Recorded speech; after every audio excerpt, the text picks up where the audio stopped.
يحيي الأتقياء المتدينون آخر 10 أيام من رمضان في نهاراته ولياليه في جامع الحسين أو جامع السيدة زينب. وتعرف إحدى هذه الليالي وهي ليلة 27 منه عامة بليلة القدر، أي الليلة السابقة لنهار 27. ويقال أن القرآن أنزل على محمد صلى الله عليه وسلم في تلك الليلة. ويؤكدون أن ليلة القدر خير من 1000 شهر، تنزل الملائكة والروح فيها بإذن ربهم من كل أمر، سلام هي حتى مطلع الفجر. وتكون أبواب السماء مفتوحة في تلك الليلة، فتقام الصلاة التي لابد أن تستجاب، وينقلب كما يقال الماء المالح حلوا فجأة في تلك الليلة. ويقضي بعض أتقياء الذين لا يستطيعون التأكد أي من الليالي العشر في رمضان هي ليلة القدر هذه الليالي بخشوع كبير، ويجعلون أمامهم وعاء فيه ماء مالح يذوقون طعمه ليروا إن بات حلو المذاق، فيتأكدون أن تلك الليلة ليلة القدر. ولقد حدد الرسول صلى الله عليه وسلم في أحد أحاديثه ليلة القدر بإحدى الليالي الوترية التالية: 21 23 25 27 أو 29.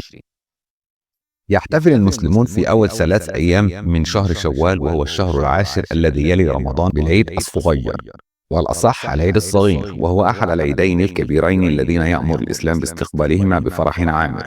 ويأتي هذا العيد ليعلن انتهاء صوم رمضان. يحتشد المصلون بعد طلوع الشمس مباشرة في أبهى حلة لهم في الجوامع، ويؤدون صلاة ركعتين سنة للعيد تليها خطبة الخطيب، ويهنئ الأصدقاء الذين يلتقون في الجامع أو في الشارع أو في المنازل أنفسهم بمناسبة حلول العيد، ويقبلون بعضهم البعض كما يتبادلون الزيارات. ويرتدي بعض الأشخاص حتى ولو انتموا إلى الطبقات الدنيا بدلة جديدة للعيد، وتشمل هذه العادة الجميع ولو اقتصر الأمر على زوج حذاء جديد. ويقدم السيد لخادمه ثيابا جديدة، ويحصل على بضعة قروش من أصدقاء سيده عندما يحضرون لزيارته مهنئين بالعيد، أو قد يتوجه إلى منازل هؤلاء الأصدقاء لمعايدتهم والحصول على هديته، وإن كان قد خدم في منزل سيد سابق يزوره ويحصل على عيديته، وقد يحضر معه طبق كحك إلى السيد فيجازي مالا يوازي ضعف قيمة الكحك. يأكل معظم سكان القاهرة أيام العيد الفسيخ والكحك والفطيرة والشريق، وتحضر بعض العائلات طبق الممززة المؤلف من اللحم والبصل ودبس السكر والخل والطحين الخشن. ويؤمن سيد المنزل النقل على أنواعه لعائلته. تقفل معظم المحلات أبوابها في العاصمة، وترتدي الشوارع ثوب الفرحة بسبب المرة المرتدين لثياب العيد. يقوم بعض أفراد العائلات خاصة النساء بزيارة أضرحة موتاهم في أيام العيد، ويقومون بمثل هذه الزيارات بمناسبة العيد الكبير الذي سأورد الحديث عنه لاحقا. ويحمل الزوار أو خدمهم سعف النخل وأحيانا أغصان الريحان لوضعها فوق القبر الذي يتوجهون لزيارته. يقسم غصن النخل أقساما عديدة يضعونها فوق القبر أو يكتفون بأوراقها. وتكثر مشاهدة النساء في هذه المناسبات حاملات سعف النخل، وهن في طريقهن إلى المدافن الواقعة في ضواحي العاصمة. وتحضر هؤلاء حسب ما تسمح لهن ظروفهن الكحك والشريق والفطيرة والعيش والتمر وغيرها من الأطعمة، يوزعنها على الفقراء الذين ينتشرون في المدافن في هذه المناسبات. وينصبن الخيم أحيانا، وتحيط الخيمة بالقبر الذي يزورونه، ويتلون سورة الفاتحة أو يطلبون من أحد الأشخاص تلاوة سورة ياسين أو مقطعا أكبر من القرآن، ويتلو بعض الفقهاء أحيانا ختمة عند القبر أو في المنزل. ويعود الرجال عامة بعد إتمام هذه الشعائر مباشرة، ويطرحون سعف النخل فوق الضريح، كما تتوجه النساء إلى القبر في الصباح الباكر ولا يرجعون حتى بعد الظهر. ويمضي بعضهن الليل في خيمة إن كن نصبن واحدة، ولا تعرف هؤلاء النساء عادة بمسلكهن القوي، ويبقين فيهن حتى انتهاء الاحتفال أو حتى بعد ظهر الجمعة التالي. وكذلك تفعل نساء العائلة التي تملك مدفنا خاصا مع منزل داخله. ومثل هذه المدافن كثيرة لتسهيل راحة النساء، وتقع وسط القرافات العامة في القاهرة. ويحكى الكثير عن مقاطعات النساء اللواتي يمضين الليلة في الخيم بين القبور. وتمثل قرافة باب النصر الكبرى في الطريق الصحراوية المباشرة شمالي العاصمة مسرحا مميزا في العيدين. وتعلق المدومات والأرجوحات في قسم قريب من بوابة العاصمة التي تستقي منها القرافة اسمها، وتنصب كذلك الخيم حيث يسلي رواة أبي زيد وبعض الراقصين وغيرهم حشود المتفرجين، وتنتشر في المدافن الخيم لاستقبال زوار القبور. ترسل الكسوة غطاء الكعبة التي ترسل سنويا مع قافلة الحجاج بعد يومين أو ثلاثة من العيد الذي تحدثت عنه آنفا من قلعة القاهرة، حيث يتم تصنيعها على حساب السلطان إلى جامع الحسين لتخاط وتبطن تحضيرا لموسم الحج القادم. والكسوة مصنوعة من القماش الأسود المطرز المقصب، نقشت عليه كتابات من القرآن ومحاكاة بالحرير من اللون نفسه، وهي تتميز بشريط عريض مزركشة حافاته بكتابات مشابهة مشغولة بالذهب. هامش: الكعبة مبنية وسط مكة، ويكن لها المسلمون مكانة خاصة، وهي مربعة الشكل، ترتفع أكثر من 30 قدما، ويبلغ عرض كل جانب منها المساحة عينها تقريبا. يرفع الغطاء الأسود بعد بقائه فوق الكعبة طوال عام كامل في 25 من ذي القعدة، ويقطع ويباع للحجاج، وتبقى الكعبة دون غطاء لمدة 15 يوما، وتغطى الكعبة في 10 من ذي الحج وهو يوم العيد الكبير بكسوة جديدة، ويعلق غطاء جديد داخلها، يجدد كل عام مع تولي السلطان العثماني الجديد الحكم. ومن الضروري تجديد الغطاء الخارجي كل عام بسبب تعرضه للأمطار وعوامل أخرى مشابهة. وبما أن القماش الحريري محرم استعماله تماما، تبطن كسوة الكعبة بالقطن. عودة: وما سأقصه عليكم في المقطع التالي حول الموكب الخاص للكسوة كتبته لدى عودتي من مشاهدتها في 6 من شوال 1249 هجرية، أي 15 فبراير 1834 ميلادي.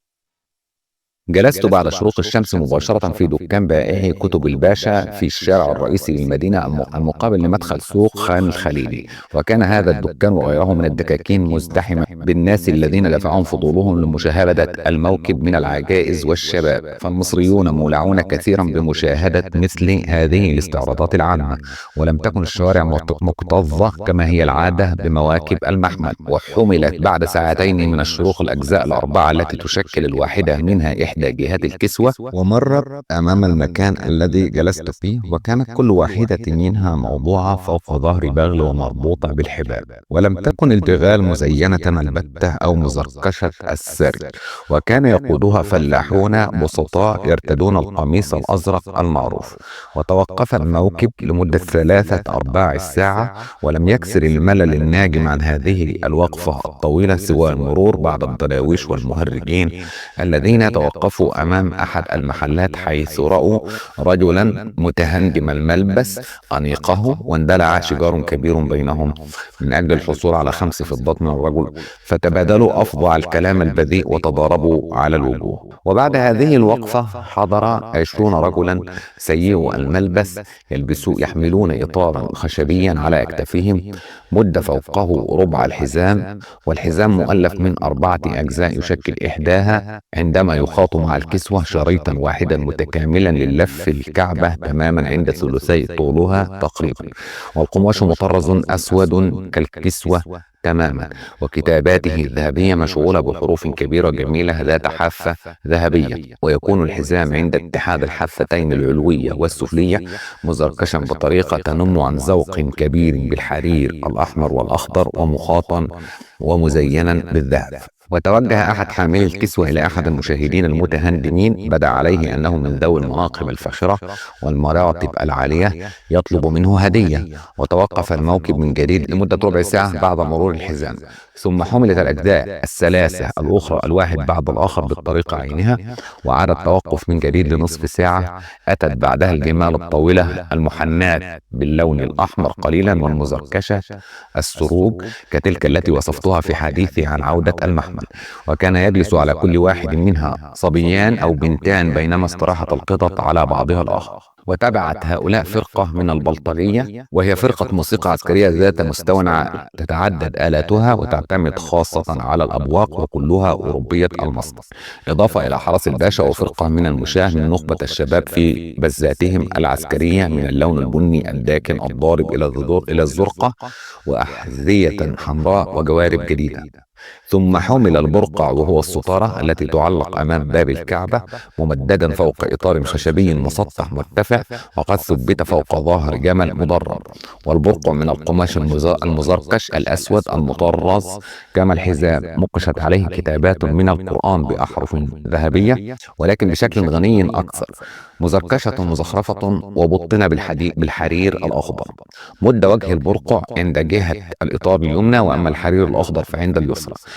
وتبع البرقع عدد من فرق الدراويش مع راياتهم، من بينها الشليشة، والتي تمثل أعلام طبقات الدراويش الرئيسية، وقد أوردتها في حديثي عن الدوسة في احتفال المعراج. ويحمل بعضهم رايات كتبت عليها كلمات دينية: لا إله إلا الله محمد رسول الله، أو بعض الكلمات المأخوذة من القرآن إضافة إلى أسماء الله الحسنى واسم الرسول صلى الله عليه وسلم وأسماء مؤسسي طبقاتهم. ويحمل العديد من دراويش القبرية شبكات مختلفة الألوان، وقد جعلت الواحدة منها في إطار من أطواق فوق حوض. هؤلاء كانوا صيادي الأسماك، واقتصرت مهمة بعض الدراويش على تكرار أسماء الله الحسنى كما في الذكر. وتبارز رجلان بالسيف والترس مبارزة وهمية، وارتدى أحدهم ممتطيا حصانه جلد الخروف وقلنسوة جلدية عالية، ووضع لحية مزيفة مركبة من قطع صغيرة من الحبال الصوفية المفتولة، على ما يبدو شاربين مؤلفين من ريشتين بنيتين طويلتين. وتظاهر بأنه يكتب الفتاوى فوق قصاصات ورق أمده بها المتفرجون، وأمسك عودا صغيرا، وتظاهر بأنه يغطسه ببديل للحبر يضعه على حصانه كما لو كان مخصصا لمهماز. وتميز أولاد الليوان، وهم طبقة من دراويش الطائفة الرفاعية، في الموكب، وكان الواحد منهم يحمل في يده مسمارا ضخما معدنيا يبلغ ارتفاعه نحو قدم، وكرة من المعدن نفسه، وفي طرفه السميك، إضافة إلى سلاسل قصيرة وصغيرة متدلية منها. وغرز بعض هؤلاء الدراويش المسمار ظاهريا بعنف في عيونهم، وسحبوه دون أن يصابوا بأذى، ويبدو أن المسمار انغرز نحو إنش. ويمارس الدراويش هذه اللعبة بمهارة فائقة، وتكفي 5 فضات أو حتى مقدار تبغ لببة واحدة مكافأة هذا المشعوذ الديني لعرض قوته الخارقة. ولم يشكك أي من الحاضرين قط بالخديعة في هذا الأداء الفريد، وذهب أحد الجالسين إلى جانبي وهو من المطلعين البارزين إلى حد ملامته على رأيي بأن الخديعة التي لجأ إليها الدراويش ماكرة ماهرة. وكان معظم الدراويش في الموكب من الرفاعية، وقد تبعهم شيخهم على حصانه. ويأتي دور المحمل الذي تحدثت عنه في طريق عودته إلى القاهرة، وهو يضاف إلى موكب الكسوة بهدف زيادة العرض. ويجري العرض الكبير للمحمل قبل رحيل قافلة الحجاج الكبرى بعد 2 أو 3 أسابيع، ويليه غطاء أسود مستطيل الشكل مطرز بالذهب، ويجعل فوق مقام إبراهيم في مكة، ويسير وراءه ضابط عسكري تركي حاملا منديلا مطرزا وصندوقا صغيرا أو حقيبة من الحرير الأخضر المطرز بالذهب، وإناء مفتاح الكعبة. وأخيرا يظهر آخر رجل في الموكب، وهو الشيخ شبه العاري الذي تحدثت عنه في عودة المحمل. وكان الشيخ يتبع بصورة مستمرة هذا الشيء المقدس، ويرافق القافلة من مكة وإليها على ظهر جمل، ويهز رأسه دون توقف. يمر في القسم الأخير من شوال، وليس بالضرورة في نفس اليوم من الشهر، ولكن في 23 عامة، القواد والحراس الرئيسيون لقافلة الحجاج الكبيرة من القلعة عبر العاصمة في موكب كبير يتبعهم المحمل، ويعرف هذا الموكب بموكب المحمل. ويتجمع الأشخاص المشاركون فيه، ومعظمهم يذهب مع القافلة إلى مكة في قرى ميدان والرميلة، وهما طريقان كبيران مفتوحان تحت القلعة، ويأخذون أماكنهم حسب الترتيب المعد. وسأتحدث فيها عن هذا الموكب الذي لا يعرف أبهة كبيرة كما شاهدته خلال زيارتي السابقة لمصر. فلقد كانت الشوارع التي مر بها الموكب مكتظة بالناس، بعضهم جالس على مصطبات المتاجر المقفلة، وبعضهم الآخر واقف أمامها. وأخذت لنفسي مكانا جيدا في أحد المتاجر في الشارع الرئيسي الذي مر بها الموكب باتجاه باب النصر.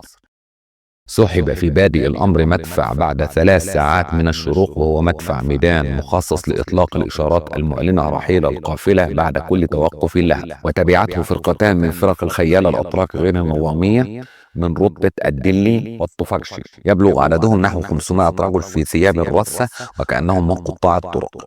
وبعد نصف ساعة ظهر عدة رجال راكبين جمالهم، يضرب واحدهم النقارة المربوطة إلى جزء السرج المقدمي، وتبعت هؤلاء جمال أخرى عريضة السروج محشوة من نفس فصيلة الجمال التي تحدثت عنها في حديثي عن عودة المحمل، ولكنها لا تحمل أي راكب على ظهورها، وكانت تتبع الجمال التي ذكرتها آنفا.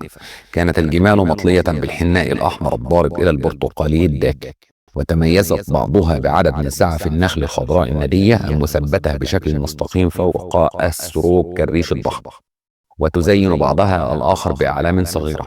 وأما بعضها الأخير فتدلى عند جوانبه جرس كبير أو كان يحمل زقاق الماء.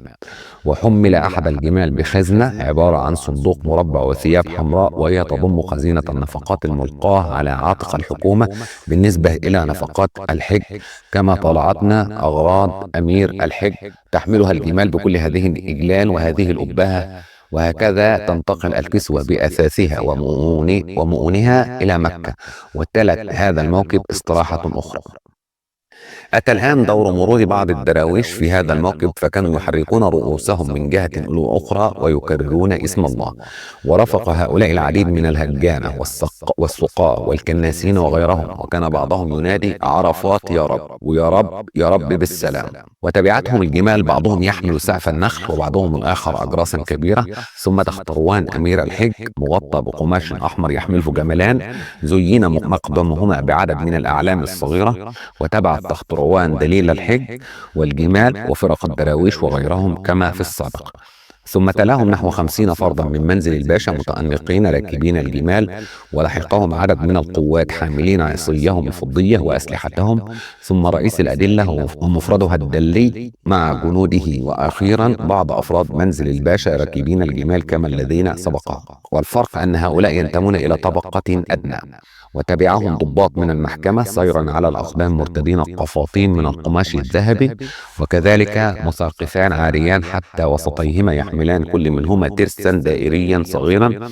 وكان يتوقفان غالب الأحيان ويبدأان بالمبارزة فيحصلان على مكافأة بسيطة من المتفرجين. وكان تقدم فرقة الدراويش والهجانة ودوت أصوات الطلقات من جديد.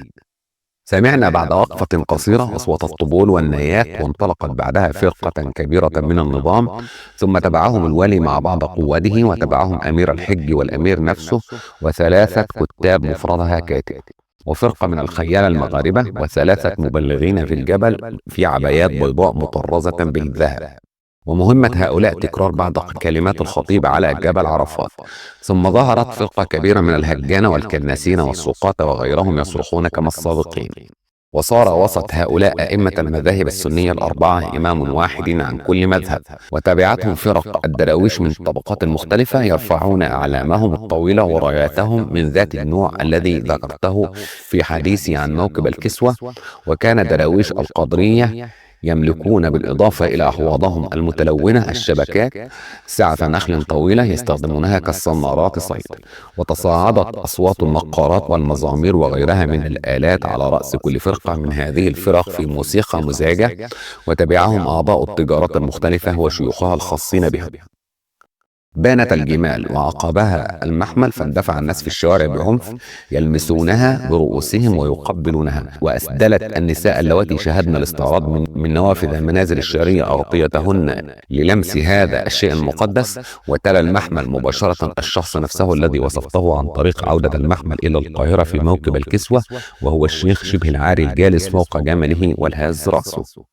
اكتست المحامل التي كانت تنطلق في السنوات السابقة بهذه المناسبة أبهة أكبر، خاصة زمن المماليك الذين كانوا يحضرون الموكب في أفخر ثيابهم عارضين أسلحتهم الرائعة وطروعهم فيتنافسون أجمل تنافس. وكان يسبقها عادة فرق دراويش السعدية الذين يلتهمون الثعابين حية.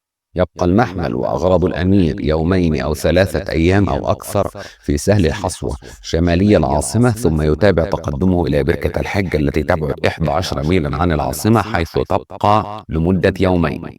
ويعتبر مكان التوقف الأخير هذا مكان لقاء الحجاج العام قبل أن ينطلق الموكب في 27 من شوال. وتستغرق الرحلة إلى مكة 37 يوما في الصحارى الصخرية الرملية التي تندر فيها المواقع المخضوضرة. وينطلق الموكب ببطء للتخفيف من مشقات الرحلة في الليل عامة قبل المغيب بساعتين، فتوقف في صباح اليوم التالي بعيد شروق الشمس. ولقد تحدثت عامة عن المحامل التي يستخدمها الحجاج في معرض كلامي عن عودة القافلة. يفضل الحجاج الأتراك وغيرهم سلوك طريق القصير أو السويس والبحر الأحمر، والانطلاق من القاهرة في مدة 2 أو 3 شهور قبل القافلة الكبيرة. يبدأ في 10 من ذي الحجة وهو الشهر الأخير في السنة الاحتفال بالعيد الكبير الذي يدوم كما العيد السابق 3 أو 4 أيام، ويتبع فيه المصريون العادات عينها تقريبا. ويرتدي الناس أفخر ثيابهم وأجملها أو بدلة جديدة، ولكن عادة ارتداء الثياب الجديدة شائعة في العيد الصغير. تقام الصلوات في الجوامع في اليوم الأول بعد شروق الشمس كما في العيد الصغير. ويشهد الناس العادات عينها في تبادل الزيارات والتهاني وتقديم الهدايا وإن كانت قيمتها أقل إلى الخدم وغيره. أما الأضاحي التي تتم في اليوم الأول وهو يوم التضحية في الحج فتحدثت عنها في الفصل الثالث من الكتاب، وهي عادة يتبعها معظم ميسوري الحال. وتشهد العاصمة تدفق قطعان الخرفان والجواميس المخصصة للتضحية بها. كذلك تحدثت عن عادة أخرى من عادات هذا الاحتفال، وأعني زيارة المقابر التي ذكرتها في احتفالات العيد الصغير. وتجدر الإشارة إلى أن المصريين يستقبلون العيد الصغير بفرح أكبر من العيد الكبير. والطبق الأساسي الذي يزين موائدهم في هذا العيد هو طبق الفتة المؤلف من اللحم الضان أو غيرها من أنواع اللحوم، ويقطعونه قطعا صغيرة فوق كسرات الخبز، ثم يصبون مرق اللحم ويضيفون بعض الخل والثوم ليضفي عليه نكهة خاصة، ثم يقلى بالزبد ويرش فوقه قليل من البهار.